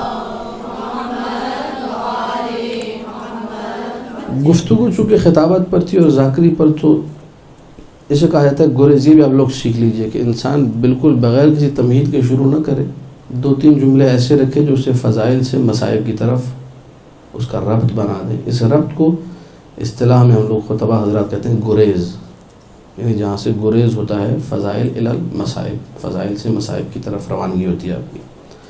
بات چونکہ خطابت پر تھی، بات یہ ہو رہی تھی کہ انسان کو ذکر کرنا آنا چاہیے۔ جیسا ذکر آل محمد نے کیا ویسا ذکر کسی نے نہیں کیا۔ ذاکر حسین کی مجلس، اس کی ابتدا، اس کی انتہا، دونوں کا تعلق ان آیات سے ہوتا ہے جن آیات کی تلاوت سر حسین علیہ السلام نے کی۔ سر حسین نے آیت پڑھی بسم اللہ الرحمن الرحیم، ذاکر ممبر پہ چڑھتے پہلی آیت جو پڑھتا ہے بسم اللہ الرحمن الرحیم۔ امام حسین کے سر نے کئی مرتبہ تلاوت کی، وَسَيَعْلَمُ الَّذِينَ ظَلَمُوا أَيَّ مُنْقَلَبٍ يَنْقَلِبُونَ، یہ قرآن کی آیت ہے جس آیت کی تلاوت مولا حسین کے سر نے کئی دفعہ کی. یہ بھی ایک ہم لوگوں کے ذہن میں بیٹھ گیا نوحوں کی وجہ سے، مختلف مطالب کی وجہ سے، کہ جی شاید مولا حسین نے خالی سورہ کہف پڑھی تھی. نہیں، امام حسین نے کئی آیات کی تلاوت کی، باقاعدہ کتاب چھپ چکی آیات سرخ کے نام سے، کہ مولا حسین کے سر نے کن کن آیتوں کی تلاوت کی. تو مجلس حسین کی ابتدا بھی اس آیت سے جس کی تلاوت کا شرف سر حسین نے حاصل کیا، اور انتہا بھی اسی آیت پر ہے. سر حسین سلام اللہ علیہ جب روانہ ہوتا ہے کربلا سے کوفہ، کوفہ سے شام، مسلسل، تو جہاں اس سر نے آیتوں کی تلاوت کی ہے، جہاں اس سر نے کچھ گریہ کیا ہے اپنے آل و اولاد کو دیکھ کر، وہاں اسی سر سے خطاب کر کے بیویوں نے بھی کبھی اشعار پڑھے ہیں، کبھی بیان کیے ہیں، کبھی کچھ کہا ہے. خطابت صرف یہ نہیں کہ انسان آ کے ممبر سے کچھ کہتے، بسا اوقات بیان خود ایک پوری خطابت ہوتا ہے. بیان اتنا درد بھرا ہوتا ہے، اس میں ایسے مضامین ہوتے ہیں جو پوری خطابت ہے. جناب سکینہ سلام اللہ علیہ کے بیان بھی ہمیں تاریخ میں ملتے ہیں، کہ جو بیان شام میں انقلاب برپا کر گئے، جنہوں نے شام والوں کو جھنجھوڑ کے رکھ دیا. لیکن یہ بی بی 4 سال کا سن، اور یہ بھی ایک مقدمتاً بات عرض کر لوں، 1-1.5 منٹ کی تمہید، کہ پاکستان میں جسے سکینہ کہا جاتا ہے، عراق، ایران، شام میں اسے حضرت رقیہ کہا جاتا ہے. مصائب سیم ہیں، باتیں سیم ہیں، مطالب سیم ہیں. ساری کی ساری بات ہو رہی ہے 4 سالہ بچی کی جو شام کے زندان میں مدفون ہے. اس بچی کا ذکر، اس بچی کے مصائب ہیں مسلمات میں سے، کوئی انکار نہیں کرتا. تواریخ موجود ہیں، شواہد موجود ہیں، بڑے بڑے علماء نے اس بات کو اپنے منابر سے بیان کیا. یہ 4 سالہ بچی کے بارے میں روایت کے عجیب و غریب جملے، کتاب سرور المؤمنین مصائب کی کتاب، اس میں لکھا ہوا ہے یہ 4 سالہ مولا حسین کی بچی، اس کی عادت یہ تھی کہ جب جب نماز کا وقت ہوتا تھا مصلی بچھا کے بیٹھ جاتی تھی، میرے بابا آئیں گے اور اس پر نماز پڑھیں گے. شام غریبہ کے وقت اس بچی نے، 4 سالہ بچی نے، وہ مصلی بچھایا اور بیٹھ کر رونے لگی کہ میرے بابا ابھی تک آئے نہیں، نماز کا وقت ہو گیا. تھوڑی دیر میں دیکھا کہ شمر آتا ہے، اور شمر جب آتا ہے تو پوچھتا ہے بچی تو یہاں کیوں بیٹھی ہے؟ رو کر کہتی ہے کہ این ابی الحسین، میرے بابا حسین کہاں ہے؟ وہ میرا انتظار کرتے تھے کہ میں مصلی بچھاؤں، آج میں نے مصلی بچھا لیا لیکن بابا نہیں آئے ہیں. ہزار شمر آگے بڑھتا ہے. مقتل کا جملہ یہ ہے، مصلی کو کھینچتا ہے اور ایک تماشا مارتا ہے اس بچی کے منہ پر. اس بچی کی خصوصیت یہ ہے، جب بھی کہا ہے نا این ابی الحسین، میرا بابا حسین، تب تماشا کھایا، تب کوڑا کھایا اس بچی نے. شام کا سفر ہے، کربلا سے کوفہ کا سفر ہے، ہر مقام پر جہاں بابا کو یاد کیا وہاں ظلم ہوا ہے. اس بچی کے مصائب ایسے مقاتل میں لکھا ہے، کئی مرتبہ اونٹوں پر جب بیٹھی ہوئی تھی یہ بچی، کبھی اپنی پھوپھی زینب سے کہا، کبھی ام کلثوم سے کہا، کبھی رباب سے کہا، کبھی کسی اور بیوی سے کہا کہ مجھ سے اونٹ پر بیٹھا نہیں جا رہا، مجھے بہت تکلیف ہو رہی ہے. ایک اونٹ تھا معال سبتین میں روایت موجود ہے، سفید اونٹ، وہ جا کے دوسرے اونٹوں کے کان میں کچھ جملے کہتا تھا. کسی نے زین العابدین سے پوچھا کہ مولا یہ بتائیے یہ اونٹ دوسرے اونٹوں کے کان میں کیا کہہ رہا ہے؟ تو رو کر زین العابدین نے جواب دیا تھا، یہ دوسرے اونٹوں سے کہہ رہا ہے ذرا آرام آرام سے چلو، تم پہ علی کی بیٹی زینب سوار ہے، تم پہ رباب سوار ہے، ام کلثوم، سکینہ اور رقیہ سوار ہے. جانور احترام کر رہا ہے لیکن مسلمان احترام نہیں کر رہے. عزاداروں ایک مرحلہ ہوا ہے، یہ روایت بھی معال سبتین میں موجود ہے کہ قافلہ رک گیا، سر حسین نور کے نیزہ سے زمین پہ گرا، نیزے کی انی زمین میں گڑ گئی، قافلہ سارا رک گیا. پوچھا سید سجاد سے کہ قافلہ کیوں رک گیا ہے، یہ جانور آگے کی طرف بڑھتے کیوں نہیں، حرکت کیوں نہیں کرتے؟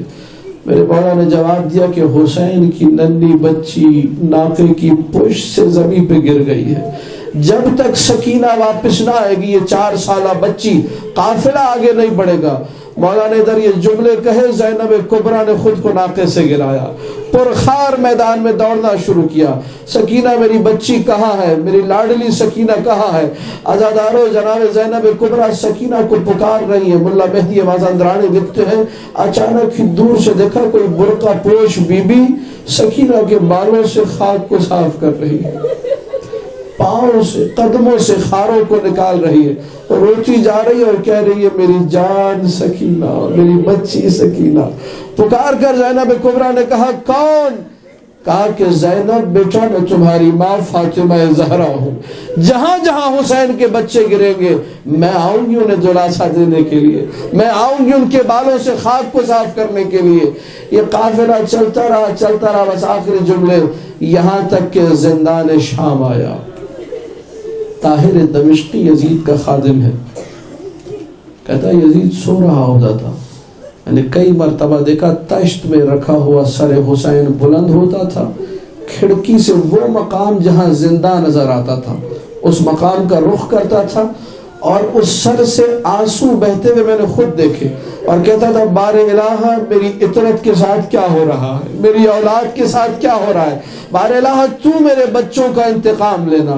طاہر دمشقی کہتا ہے ایک رات کو میں نے دیکھا شدید کوہرام بپا ہے، ماجرا کیا ہے معلوم کیا تو پتہ چلا حسین کی چھوٹی بچی نے بابا کو خواب میں دیکھا ہے اور اٹھ کر بیٹھ گئی ہے، بار بار کہے جا رہی ہے ایتونی بے والدی و قرۃ عینی، میرے بابا کو لے آؤ، میرے دل کی ٹھنڈک کو لے آؤ، نور عین کو لے آؤ، مجھے بابا سے ملا دو۔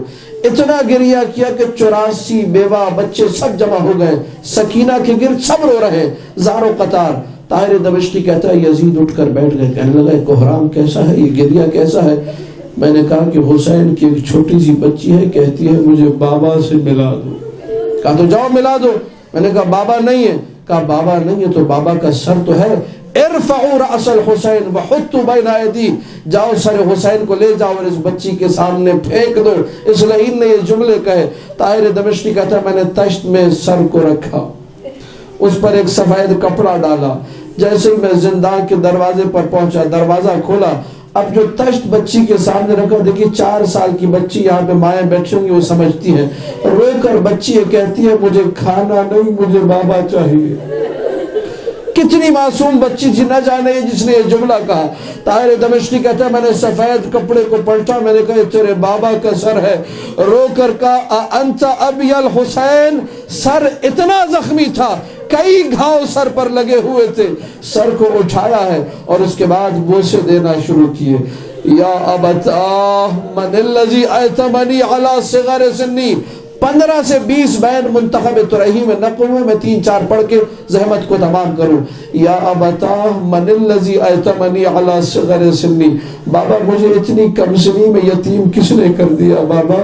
یا ابتاه من الذي خضبك بدمائك، بابا یہ آپ کی داڑھی پہ خون کیسا لگا ہوا ہے بابا؟ یا لیتنی کنت عمیاء، بابا کاش کہ میں اندھی ہو جاتی ایسا آپ کا چہرہ نہ دیکھتی۔ یا لیتنی مت قبل ھذا اليوم، بابا کاش کہ میں مر جاتی آپ کو اس طرح نہ دیکھتی۔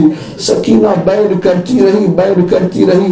یہ سکینہ وہ ہے جب رخصت آخر کا وقت آیا تھا، مولا حسین نے سکینہ کے لبوں پر اپنے لب رکھے تھے، سکینہ کے ہونٹ سوکھے ہوئے بھی تھے پھٹے ہوئے بھی تھے، اب جو آخری لب سکینہ نے رکھے ہیں مولا حسین کے لبوں پر، زیارت ناہیہ میں امام زمانہ کا سلام ہے۔ السلام علی الشفاہ الذابلات، سلام ہو میرے جد مظلوم کے کٹے ہوئے ہونٹوں پر، پھٹے ہوئے ہونٹ کٹے ہوئے ہونٹوں سے ملے، اور اس کے بعد سکینہ کے بین رکے، آواز بلند ہوئی زین العابدین کی، انا للہ وَإِنَّا إِلَيْهِ راجعون۔ عزادارو بس آخری جملہ مقتل دربندی میں روایت موجود ہے، ایک غسالہ کو بلایا گیا، غسالہ جب آئی ہے غسل کے لیے، اس نے بچی کا دامن جیسے ہی اٹھایا پیچھے ہٹ گئی، کہنے لگی میں غسل نہیں دے سکتی، جگہ جگہ نیل کے نشاں ہیں، جگہ جگہ زخموں کے نشاں ہیں، نہ جانے کون سا مرض رہا ہوگا۔ آئی زینب کبریٰ کے پاس دست ادب جوڑ کے کہنے لگی علی کی بیٹی زینب کبریٰ مجھے معاف کرنا، میں غسل نہیں دے سکتی۔ جیسے ہی یہ جملے گئے تڑپ کے زینب کبریٰ نے کہا کیوں ہماری مصیبتوں میں اضافہ کرتی ہے؟ رو کر کہتی ہے بی بی نہ جانے کیسا مرض تھا جس میں بچی دنیا سے گئی ہے، جگہ جگہ نیل کے نشاں ہیں، جگہ جگہ بدن سوجا ہوا ہے، بس عزادارو یہ سننا تھا۔ زینب کبریٰ نے اپنے چہرے کو پیٹا، رو کر کہنے لگی جس بچی نے جب بابا کہا ہو یا تماچا لگا ہے یا کوڑا لگا ہے یا نیزے کی آنیوں سے بچی کو زخمی کیا گیا ہے، اس کا بدن اگر زخمی نہ ہوگا تو کس کا ہوگا؟ یا مولا اللہ جل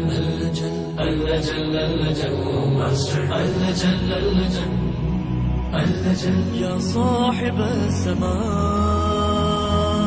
اللجل اللجل اللجل